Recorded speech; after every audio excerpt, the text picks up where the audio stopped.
Hello everyone. इस video में हम रेलवे एनटीपीसी का जो पेपर 6 अप्रैल 2016 की शिफ्ट 2 में हुआ था उसमें जो मैथ के क्वेश्चन पूछे गए थे वे सारे करेंगे। रेलवे एनटीपीसी के मैंने और पेपर भी सॉल्व किए हैं जिनका प्लेलिस्ट का लिंक डिस्क्रिप्शन में दिया हुआ है, आप चेक कर सकते हो। तो चलिए वीडियो को शुरू करते हैं। फर्स्ट क्वेश्चन है, बी एक काम का 50% 20 दिनों में पूरा करता है। देखिए, काम का 50% यानी आधा काम 20 दिन में पूरा करता है। तो जो बी है वो पूरा काम कितने दिन में करेगा? 40 दिनों में। ठीक है, फिर क्या बोला गया है? अब सी और बी साथ मिलकर बाकी काम को 4 दिनों में समाप्त करते हैं। स्टेटमेंट के अकॉर्डिंग बी 50% काम 20 दिनों में करता था, बचा हुआ काम कितना है? 50%। ठीक है, अब 50% जो काम है सी और बी साथ मिलकर करते हैं और 4 दिनों में कर लेते हैं। 50% काम को 4 दिन में करते हैं, 100% काम को सी और बी कितने दिन में करेंगे? 8 दिनों में करेंगे। ठीक है ना, ये काम कौन सा है? 100% पूरा काम। ठीक है, तो आप देखिए, सेंटर में है total work, left hand side में है unit work, right hand side में टोटल टाइम। तो बी जो है काम को 40 दिनों में करता है। ठीक है, सी प्लस बी काम को 8 दिन में करते हैं। दोनों का मैंने एलसीएम लिया तो ये आ गया टोटल वर्क। अब टोटल काम है 40 यूनिट, टोटल टाइम भी 40 है, तो बी एक दिन में कितना काम करता है? 40 के डिवाइड में 40, 1 यूनिट। ठीक है, अब टी टोटल वर्क कितना है? 40 और टोटल टाइम कितना है? 8। तो सी प्लस बी एक दिन में कितना काम करते हैं? 40 के डिवाइड में 8 यानी 5 यूनिट। ठीक है, बी 1 यूनिट काम करता है, सी प्लस बी 5 यूनिट काम करते हैं, तो सी कितना यूनिट काम करेगा? यहाँ पे 1 रखिए तो सी की वैल्यू आ जाएगी 4। अब हमें निकालना है सी काम को कितने दिन में करेगा। 40 यूनिट काम है और सी एक दिन में 4 यूनिट काम करता है, तो टोटल टाइम आ जाएगा 40 के डिवाइड में 4 यानी 10 डेज। ठीक है, तो ऑप्शन ए जो है वो सही आंसर है।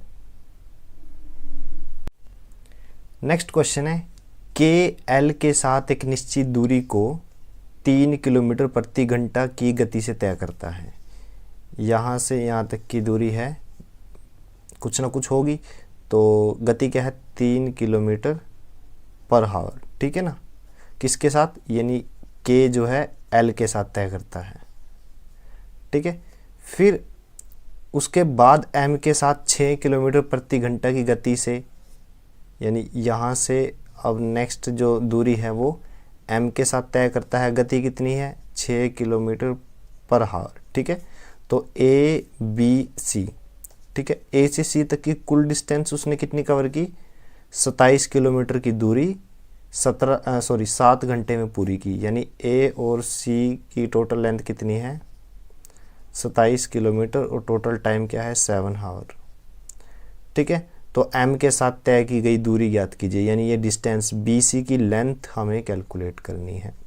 इस क्वेश्चन को आप ऑप्शन से करिए। देखिए, मान लीजिए वो दूरी कितनी है? 15 किलोमीटर। ये 15 किलोमीटर मैंने मान ली।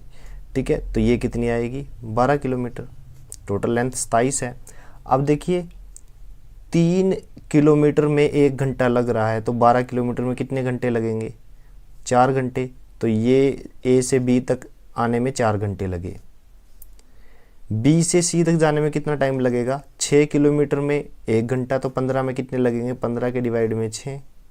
ठीक है, 3 पे कैंसिल कीजिए, 3 5 15, 3 दूनी 6, 2.5 घंटे। तो 2.5 घंटे और 4 घंटे 6.5 घंटे, लेकिन टोटल टाइम तो 7 घंटे है, तो हमारा ए ऑप्शन तो गलत हो गया। ठीक है, अब बी ऑप्शन लेते हैं। बी ऑप्शन क्या कहता है? बी और सी के बीच की दूरी 12 किलोमीटर है। अगर 12 किलोमीटर है, 6 किलोमीटर तय करने में 1 घंटा लगता है, तो 12 किलोमीटर तय करने में कितने लगेंगे? 2 घंटे, 2 आवर्स। अब ये कितना बचा? ये 12 है, तो ये कितना है? 15 किलोमीटर। 3 किलोमीटर पर 1 घंटा है, तो 15 पे कितने लगेंगे? 5 घंटे। 5 घंटे और 2 घंटे कितने होते हैं? 7 घंटे, और 7 घंटे ये दिया हुआ है। तो मतलब ये जो मैंने बी ऑप्शन है 12 किलोमीटर, ये कंडीशन को सेटिस्फाई करता है, तो ऑप्शन बी जो है वो सही आंसर है। नेक्स्ट क्वेश्चन है, एक वस्तु को 5% के हानि पर 1235 रुपये में बेचा गया, 10% के लाभ पर वस्तु का विक्रय मूल्य ज्ञात कीजिए। 5% हानि का क्या मतलब है? देखिए 5% को मैं लिख सकता हूँ 5/100, ठीक है, ये यूनिट में है, 5 यूनिट और 100 यूनिट। अब अगर किसी वस्तु का कॉस्ट प्राइस यानी खरीद मूल्य या क्रय मूल्य 100 यूनिट है और उसके ऊपर 5 यूनिट का लॉस है यानी हानि है, तो उसको कितने रुपए में बेचा गया होगा? 100 - 5 95 यूनिट में, ठीक है। ये क्या आ गया? सेलिंग प्राइस यानी बेचा गया। 95 यूनिट किसके बराबर है? 1235 के, ठीक है। तो कैंसिल कीजिए 95 पर, यहाँ पे आ जाएगा 13, तो 1 यूनिट बराबर है 13 रुपये के। 1 यूनिट बराबर है 13 रुपये के। हमें ज्ञात करना है 10% के लाभ पर वस्तु का विक्रय मूल्य ज्ञात कीजिए। 100 रुपये की चीज़ को जब 10% प्रॉफिट पर बेचूंगा तो वो कितने की बिकेगी? 110 यूनिट की, ठीक है। 1 यूनिट की वैल्यू 13 रुपये है, तो 110 की कितनी होगी? 110 × 13 यानी ये आ जाएगा 1430 रुपये। तो ऑप्शन जो सी है वो सही आंसर है। नेक्स्ट क्वेश्चन है, एक ट्रेपेजियम यानी समलंब का क्षेत्रफल 18 वर्ग सेंटीमीटर है। इसकी ऊंचाई और आधार क्रम से 3 सेंटीमीटर और 5 सेंटीमीटर है। आधार के समांतर भुजा की लंबाई ज्ञात कीजिए। देखिए ट्रेपेजियम का क्षेत्रफल कितना है, एरिया कितना है? 18 सेंटीमीटर स्क्वायर, और एरिया होता किसके इक्वल है?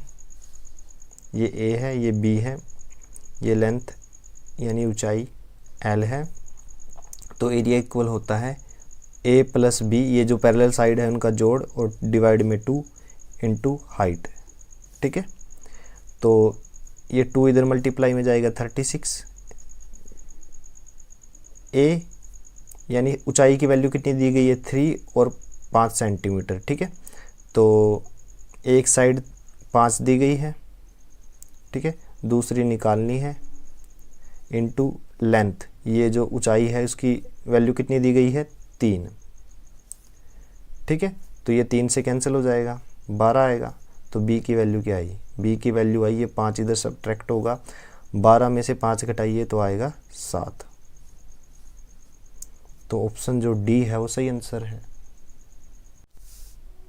नेक्स्ट क्वेश्चन है, 5000 रुपये की धनराशि पर 2 वर्ष के लिए 5% से साधारण ब्याज तथा समान दर पर वार्षिक चक्रवृद्धि ब्याज के मूल्यों का अंतर ज्ञात कीजिए। मतलब कंपाउंड इंटरेस्ट और सिंपल इंटरेस्ट का डिफरेंस निकालना है।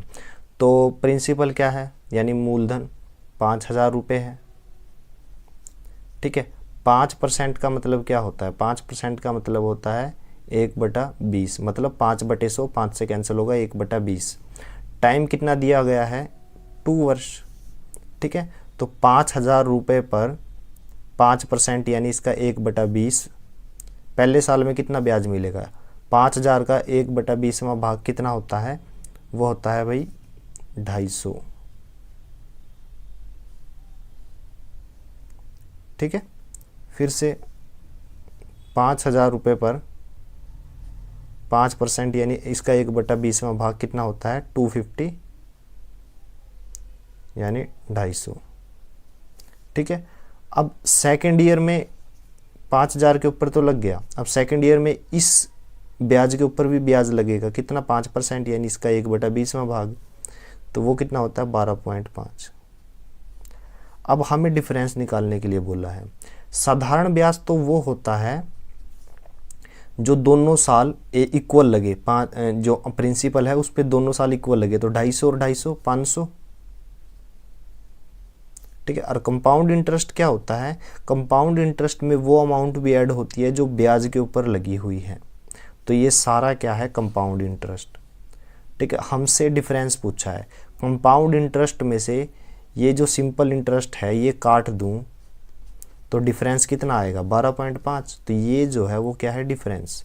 तो CI माइनस SI किसके इक्वल है 12.50 रुपीज़। तो ऑप्शन जो डी है वो सही आंसर है। नेक्स्ट क्वेश्चन है एक निश्चित धनराशि का परिपक्वता मूल्य 3 साल में 15% वार्षिक साधारण ब्याज की दर से 8700 रुपये है, तो मूलधन बताएं। देखिए कुछ ना कुछ प्रिंसिपल है जो हमें निकालना है। ठीक है, अमाउंट दिया हुआ है यानी मिश्र धन कितनी है 8700 रुपये, रेट दिया गया है 15% और टाइम दिया गया है 3 ईयर। ठीक है, हमें प्रिंसिपल फाइंड आउट करना है।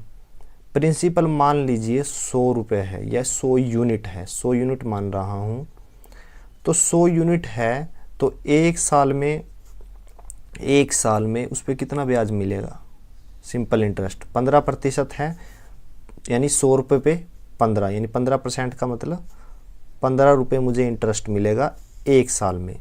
लेकिन टाइम तो कितना है और टोटल ब्याज कितना है, टोटल SI कैसे निकालोगे, एक साल में 15 रुपये मिलेगा तो टाइम कितना है 3, तो 3 गुना 15 यानी 45 यूनिट।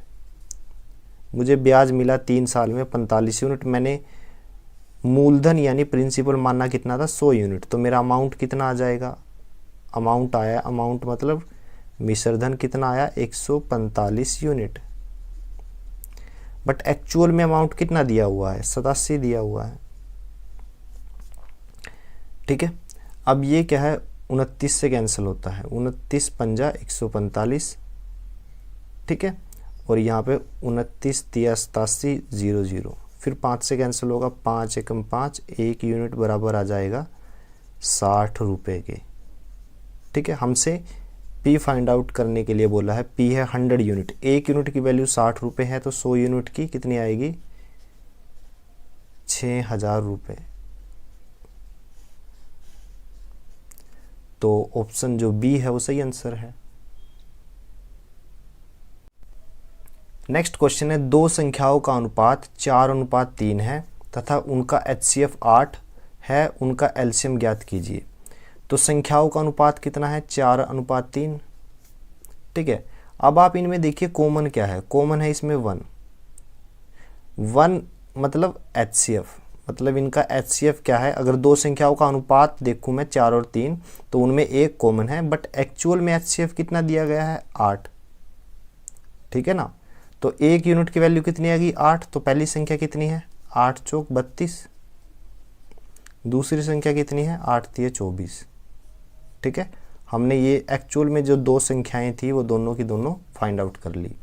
अब जो दो संख्या दी गई है जिसका HCF दिया हुआ है और LCM निकालना है, एक फॉर्मूला होता है दोनों संख्याओं की गुना, यानी 32 और 24 की गुना बराबर है HCF जो कि 8 है और LCM की गुना। हमें LCM निकालना है, काट दीजिए 8 से, 8 तिया 24, 32 तिया 96, तो LCM क्या आ गया 96।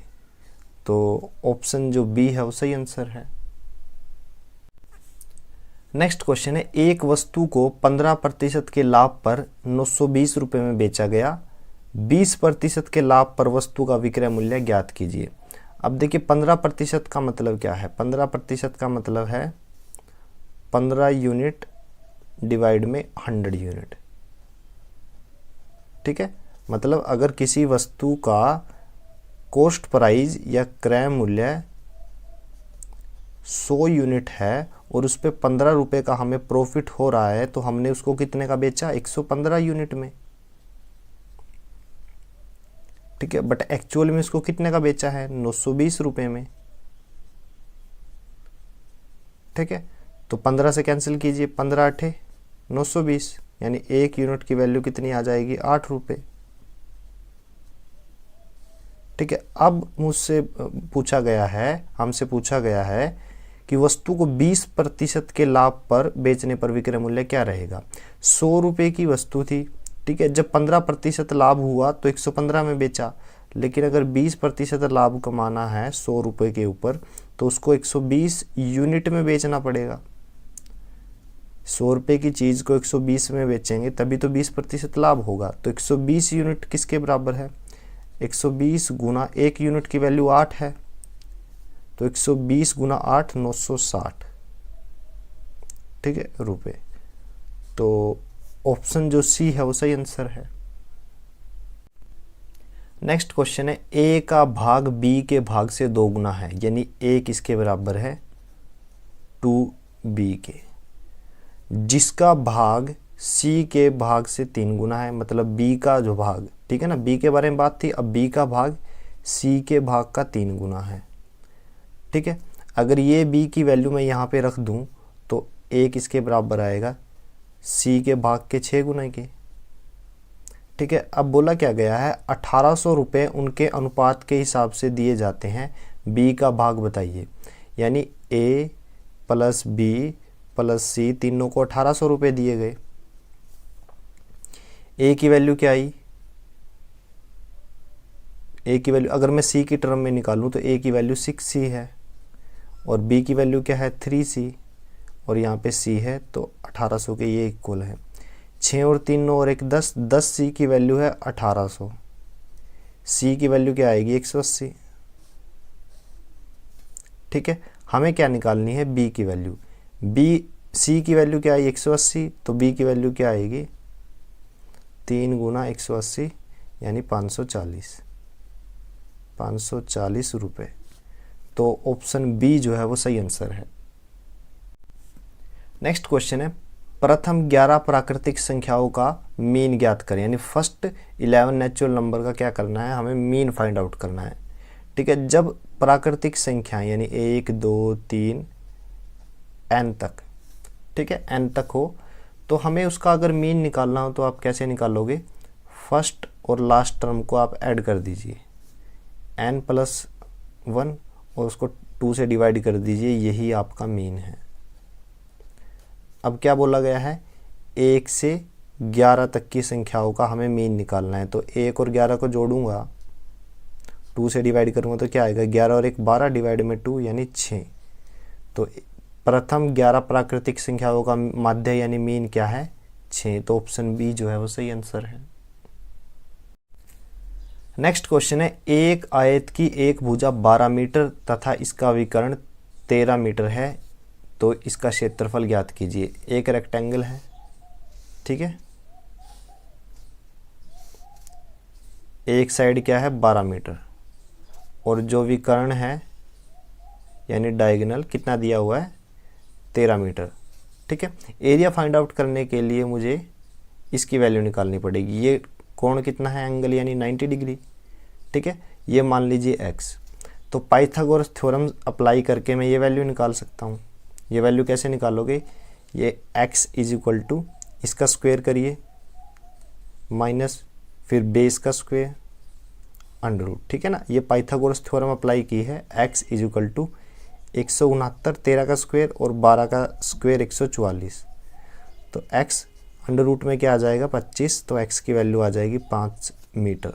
तो x की वैल्यू क्या आई? 5 मीटर, ठीक है ना। हमसे बोला गया है ये एरिया निकालिए। एरिया क्या होता है? लंबाई गुना चौड़ाई, ठीक है। लंबाई 12 है, ये चौड़ाई 5 हमने निकाल ली, तो क्या आ जाएगा? 60 मीटर स्क्वायर। तो ऑप्शन जो ए है वो सही आंसर है। नेक्स्ट क्वेश्चन है, 2 बर्तनों का आयतन बराबर है, यानी वॉल्यूम 2 बर्तनों की इक्वल दी गई है, जिसमें 1:3 तथा 2:1 अनुपात में दूध तथा पानी रखा गया है। यदि उन्हें आपस में मिला दिया जाए तो नया अनुपात क्या होगा? देखिए, पहला अनुपात क्या है? 1:3, किसका? मिल्क और वाटर का, ठीक है। तो दोनों को जोड़िए, टोटल कितना आया? 3 और 1 4। दूसरा रेशियो क्या है? 2:1, यानी यहाँ पे 2 मिल्क है 1 वाटर है, ठीक है। दोनों को जोड़िए, क्या आएगा? 3। तो मैंने क्या किया? 4 और 3 का एलसीएम ले लिया, तो एलसीएम आया मेरे पास 12, ठीक है। तो मैंने मान लिया जो एक बर्तन है उसका वॉल्यूम कितना है? 12 लीटर, मैंने माना है ये, ठीक है। अगर एक बर्तन है जिसकी कैपेसिटी 12 लीटर की है और फर्स्ट रेशो के अकॉर्डिंग इसमें मिल्क कितना है और वाटर कितना है, ये रेशो में दिया गया है। कितना, 1:3। ठीक है, तो 3 और 1 4, 1 यूनिट की वैल्यू कितनी आ जाएगी, 3, यानी मिल्क कितना है, 3 लीटर और वाटर कितना है, 9 लीटर। ठीक है ना, रेशो दिया हो, यानी मैं इसको अगर x मानूँ, इसको x मानूँ, तो 4x किसके बराबर था, 12 लीटर के। तो x की वैल्यू क्या आ जाएगी, 3 लीटर। इस तरह से मैंने ये निकाल लिया कि मिल्क जो है वो 3 लीटर है, वाटर कितना है, 9 लीटर। ठीक है, अब देखिए इस रेशो को। ठीक है, अब इस रेशो को अगर मैं देखूं तो 12 लीटर टोटल बर्तन की कैपेसिटी है। मिल्क और वाटर का रेशो कितना दिया गया है, 2:1। दोनों को जोड़ दीजिए, ये 2x मानिए, इसको x, यानी 3x बराबर है 12 लीटर। तो x की वैल्यू क्या आएगी, 4 लीटर। तो यानी मिल्क कितना आ गया, 8 लीटर और वाटर कितना आया है, 4 लीटर। इसको और इसको मिक्स करिए। ठीक है, तो जब मैं मिक्स करूँगा, मिल्क कितना आया, 3 लीटर ये है और 8 लीटर ये है, तो मिल्क आ गया 11 लीटर। ठीक है, फिर वाटर को मिक्स करूँगा, 9 लीटर ये है, 4 लीटर ये है, तो कितना आ जाएगा, 13 लीटर ये वाटर का। तो पूछा गया है मिल्क एंड वाटर का अनुपात, यानी रेशो क्या होगा, लीटर से लीटर कैंसिल, 11:13, यानी ऑप्शन जो ए है वो सही आंसर है। नेक्स्ट क्वेश्चन है, एक त्रिभुज का क्षेत्रफल 456 वर्ग सेंटीमीटर है। इसकी ऊंचाई अगर 24 सेंटीमीटर है तो आधार की लंबाई ज्ञात कीजिए। देखिए एरिया किसके इक्वल होता है, एरिया मतलब क्षेत्रफल किसके इक्वल है, 1/2 हाइट इंटू बेस। ठीक है, एरिया कितना दिया हुआ है, 456, 1/2 हाइट यानी ऊंचाई कितनी दी गई है, 24। हमें बेस निकालना है, यानी आधार निकालना है। 2 से कैंसिल कीजिए, 12 आएगा। 12 को डिवाइड में लेके जाइए, 456 के डिवाइड में 12 किसके बराबर है, आधार के। ठीक है, तो 3 पे कैंसिल कर दीजिए, 3 एकम 3, 3 पंजे 15, 3 दूनी 6, 3 चौक 12, फिर यहाँ पे 4 तिये 12, 4 अठे 32, यानी आधार कितना आ गया, 38 सेंटीमीटर। तो ऑप्शन जो डी है वो सही आंसर है। नेक्स्ट क्वेश्चन है, एक मानचित्र पर 1 सेंटीमीटर किसके बराबर है, 1 सेंटीमीटर बराबर है 18.5 किलोमीटर के। ठीक है, 18.5 किलोमीटर के रूप में दिखाया गया है। स्थान ए तथा स्थान बी के बीच की दूरी कितनी है, ए और बी के बीच की दूरी है 22.25 सेंटीमीटर। वास्तविक दूरी किलोमीटर में ज्ञात कीजिए। देखिए 1 सेंटीमीटर की वैल्यू दी गई है, 22.25 सेंटीमीटर की वैल्यू निकालनी है, तो दूरी क्या रहेगी, 18.5 गुना 22.25। ठीक है, तो हमारे पास आएगा 411.625 किलोमीटर। तो ऑप्शन जो ए है वो सही आंसर है। नेक्स्ट क्वेश्चन है, 2 बहनों की आयु में 2 वर्ष का अंतर है। 2 वर्ष का अंतर है तो मैंने मान लिया सबसे छोटी बहन है, उसकी एज जो है x ईयर है, तो उससे बड़ी बहन कितने साल की होगी, उससे 2 साल बड़ी होगी। ठीक है, अब उसके बाद क्या कहा गया है, जब उनके पिता की आयु 52 वर्ष थी, यानी जब छोटी बेटी की जो एज थी वो x थी, बड़ी बेटी की x+2, तो पिता की आयु क्या थी, 52 वर्ष। ठीक है, पिता माँ से 2 वर्ष बड़े हैं, तो ये पिता है और ये माता है, यानी माँ, तो ये कितने वर्ष की हुई, 50 की, क्योंकि जो पिता है वो माता से 2 वर्ष बड़े हैं, तो माता की एज 50 वर्ष। बड़ी बहन यानी x+2 की आयु माँ की आयु से आधी है, यानी माँ की आयु 50 है तो बड़ी बहन की कितनी हुई, 25 वर्ष। छोटी बहन की आयु निकालिए। देखिए x+2 25 वर्ष है, तो छोटी बहन तो 2 साल छोटी रहेगी, तो ये कितनी आएगी, 23 वर्ष। तो छोटी बहन की आयु पूछी थी, वो कितना आ गया, 23 वर्ष। तो ऑप्शन डी जो है वो सही आंसर है। नेक्स्ट क्वेश्चन है, एक रेलगाड़ी 60 किलोमीटर प्रति घंटा की गति से एक खंबे को 30 सेकंड में पार करती है, रेलगाड़ी की लंबाई ज्ञात कीजिए। मान लीजिए ये खंबा है, ठीक है, ये रेलगाड़ी है। तो ये जो रेलगाड़ी है ये इस खंबे को तब पार करेगी जब ये पूरी डिस्टेंस कवर कर लेगी, खुद की पूरी डिस्टेंस कवर कर लेगी, ठीक है ना। तो हमें इसी की लेंथ निकालनी है, ठीक है। गति क्या दी गई है, गति दी गई है 60 किलोमीटर पर हावर दी गई है, ठीक है। अब करिए क्या, 60 किलोमीटर को आप मीटर में कन्वर्ट कीजिए, क्या आएगा 1000 मीटर। और एक घंटे को आप 60 मिनट में कन्वर्ट करेंगे तो 60 मिनट आएगा, MI मतलब मिनट, 60 से 60 किलो कैंसिल हो जाएगा। तो रेलगाड़ी जो है 1000 मीटर की दूरी, ये जो रेलगाड़ी है 1000 मीटर की दूरी 1 मिनट में तय करती है, ठीक है। इसका तो मतलब यही है, 1000 मीटर पर मिनट का मतलब क्या है, 1000 मीटर की दूरी 1 मिनट में तय करती है। हमसे पूछा है जब वो 30 सेकंड में खंबे को पार करती है तो उसने कितनी दूरी तय की होगी। 1 मिनट में उसने 1000 मीटर तय किए, 1 मिनट में सेकंड कितने होते हैं, 60 सेकंड। 60 सेकंड में वो 1000 मीटर तय कर गई, तो 30 सेकंड में उसने कितना कवर किया होगा, यानी टाइम आधा हो गया तो डिस्टेंस भी आधी होगी, यानी 500 मीटर। तो 30 सेकंड में उसने 500 मीटर कवर किया। वो 500 मीटर एक्चुअल में क्या था, ट्रेन की लेंथ थी। तो ट्रेन की लेंथ क्या आ गई, 500 मीटर। तो ऑप्शन सी जो है वो सही आंसर है। नेक्स्ट क्वेश्चन है, पी तथा क्यू की काम करने की क्षमता का अनुपात 5:7 है, यानी ये पी है और ये क्यू।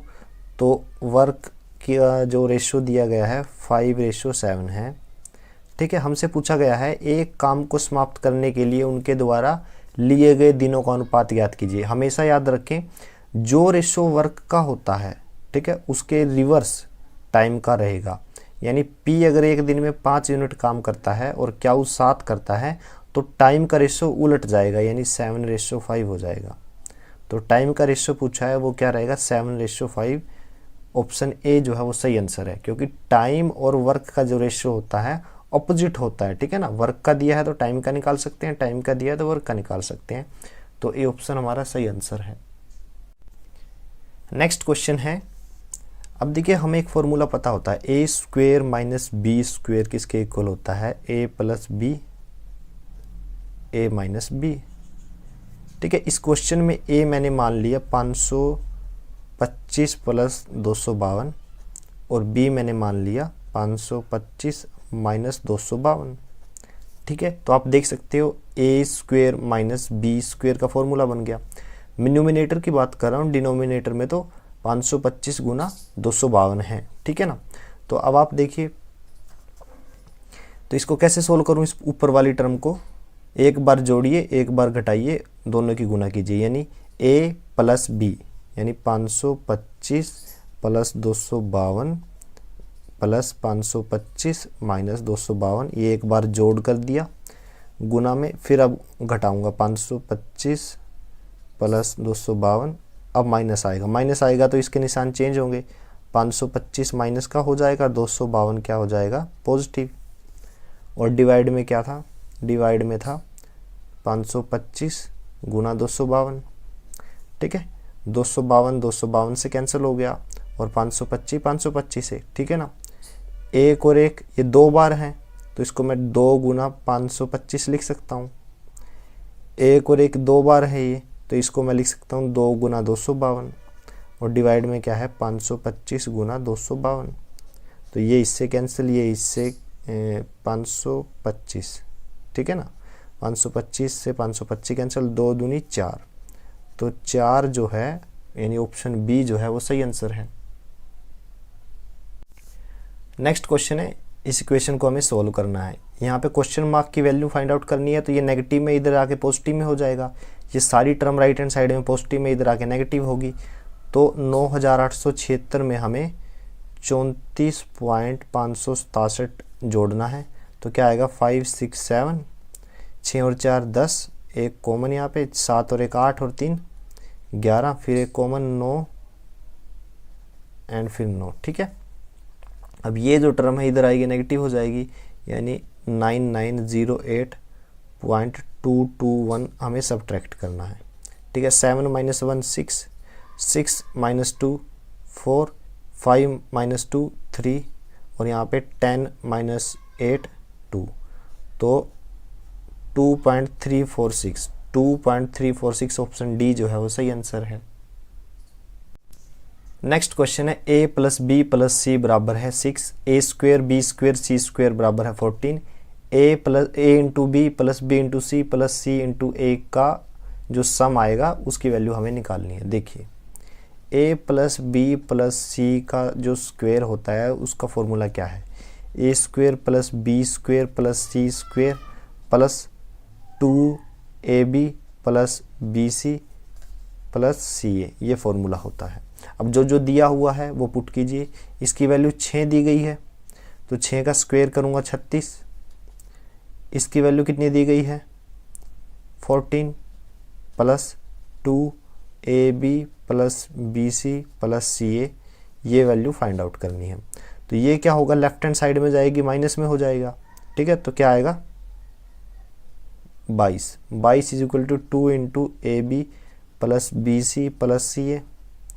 ठीक है, अब ये 2 क्या होगा, डिवाइड में जाएगा। ठीक है, क्या आंसर आएगा 11।